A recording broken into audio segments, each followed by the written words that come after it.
She dissing Caitlin. Caitlin Clark.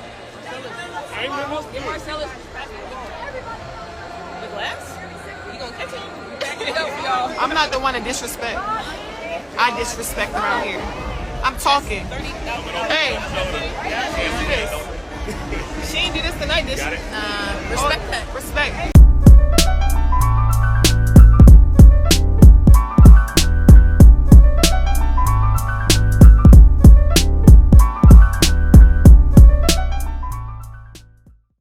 What's going on there, guys? We're back with another one. We got to talk more about this Angel Reese Caitlin Clark incident. Now, it was just a little taunting at the end of the game, and her teammate Alexis Morris spoke out about the disrespect. We got Jay Williams talking about it, and we heard from Skip and Shannon this morning and see what they had to say about it. Check out what they had to say. Caitlin, you had an amazing game. You're a great player, but you got to put some respect on LSU. You gotta put some respect on my name. And you gotta put some respect on Coach Kim Mulkey. Thank you, Coach.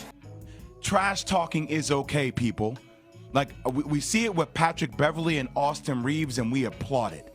We see it with the way Russell Westbrook is being guarded in the playoffs, where people sit in the lane and they don't guard them. Yeah, we saw that with Caitlin Clark against South Carolina, going against Raven Johnson, wiping away the hands. We've seen Caitlin Clark with the John Cena hand. Now you don't see me, now you don't. It's part of the game.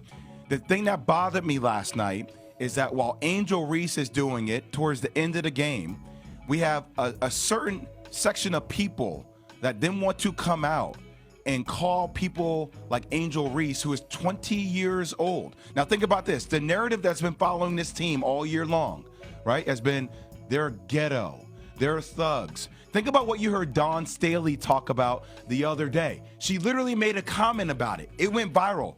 We're not, head coach of South Carolina, okay, after the loss.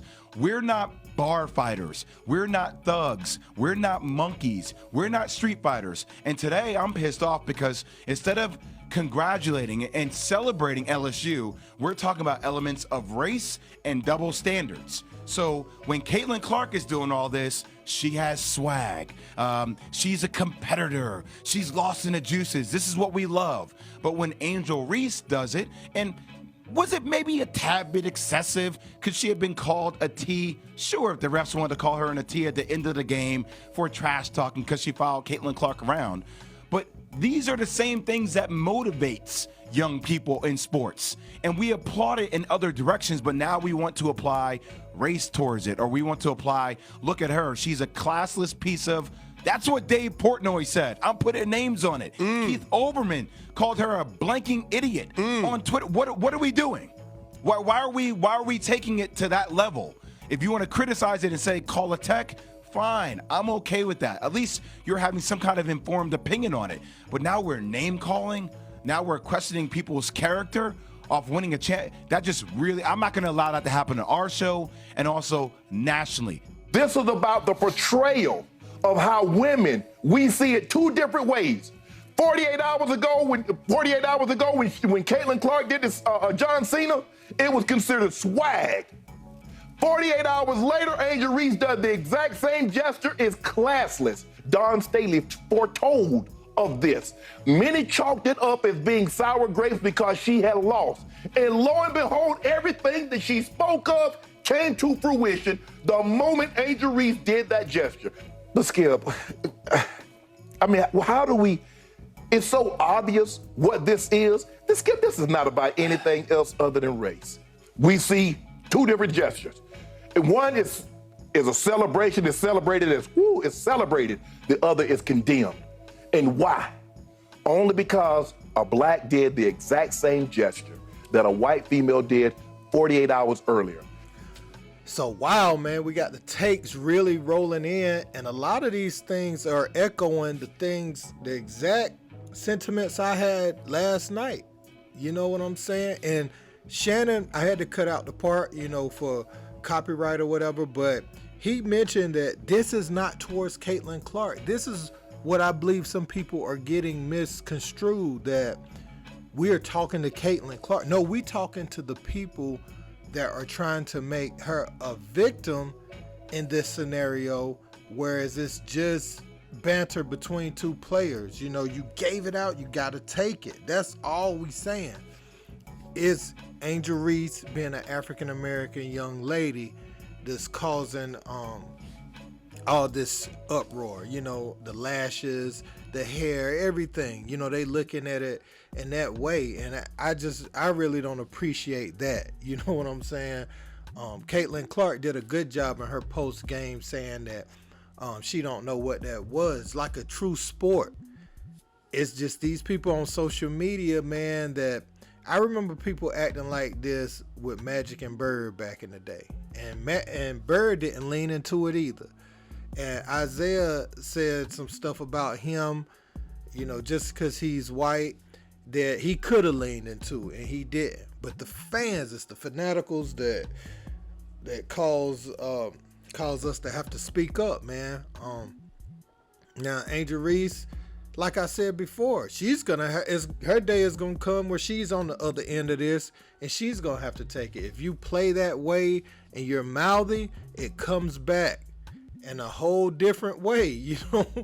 And hers might be worse, you know. Somebody might taunt her crazy, might follow them through the tunnel. You just never know what might happen. So it is what it is. It's great competitive sports at the highest level. Angel Reese, you did nothing wrong. You probably could have got a technical foul, you know, but the game was over, so that was good officiating.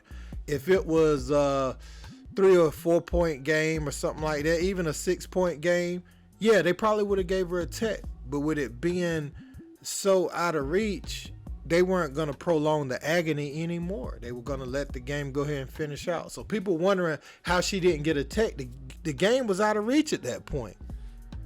So that was a good piece of officiating. No need to have the players out there any longer than they have to, unless it's just, you know, the most egregious act, which this wasn't. This was just, you know, you gotta take it. You gotta take it. And they did this for South Carolina too, man. I think LSU, in their mind, they wanted to play South Carolina too, but getting Caitlin Clark was just as sweet, just the way the media has elevated her and her play. Don't let me take nothing away from her. You know, she was the unanimous player of the year in college basketball. There was no doubt about it. She's basically what Steph was at Davidson for women's basketball, you know?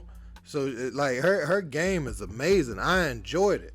And she's going to break the bank on NIL next year. You know, she's going to set some records for the females game and open some doors. So I really appreciate what, like, the performances she put on. They are great to watch, man. And Angel Reese is a great player too. So we're going to see, man. Like I said, I want to see these teams meet again.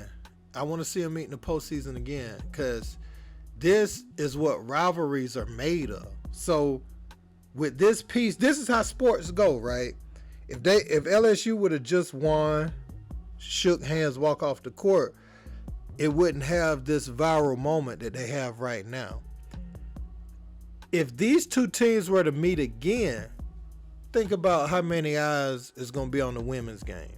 See, it works both ways. You can't say sometimes the women's game don't get the support it needs. Granted, this Final Four did extremely well, but with this now, if LSU and Iowa meet next year, think about it. Yeah, it's going to help the women's game. So I don't understand why people, like, it's never not been about this type of stuff.